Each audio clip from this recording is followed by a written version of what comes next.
อยากจะรู้เหตุผลที่เจ้าไปมันคาใจยิ่งคิดไปยิ่งเจ็บซ้ำบ่มีเหตุผลบอกลาค่อยจักคำคนใจดำหลอกให้ช้ำแล้วก็จากไปอยากจะรู้เหตุผลที่เจ้าต้องจากลาน้ำตาไอ้มันไหลอยู่ทุกวันบ่มีเหตุผลบอกลาคอยจักคำคนใจดำเราเคยหักแล้วก็จากไปเคยบอกว่าหักกันเคยบอกว่าหักจริงแต่แล้ววันนี้บ่มีคำนั้นอีกแล้วอยากบอกว่าเสียใจอยากบอกว่าเจ็บใจคำถามที่คาใจ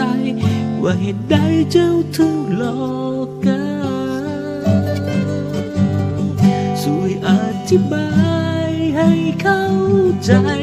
เหตุผลที่เจ้าจะจากไปมันคาใจยิ่งคิดไปยิ่งเจ็บซ้ำช่วยบอกให้รู้ความจริงเหตุผลที่เจ้าจะทิ้งกันบอกคอยจากคำที่เจ้าเหตุแบบนั้นเราไปหักแล้วก็จากไป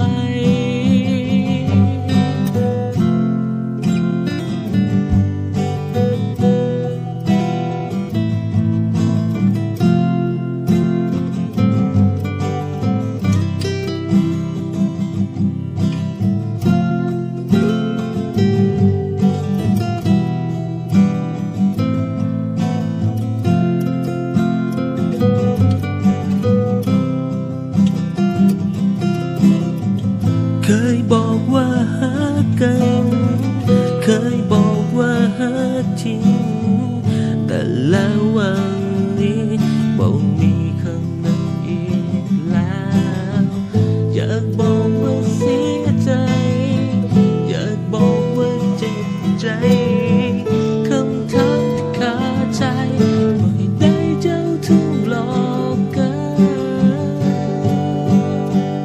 ช่วยอธิบายให้เข้าใจเหตุผลที่เจ้าจะจาก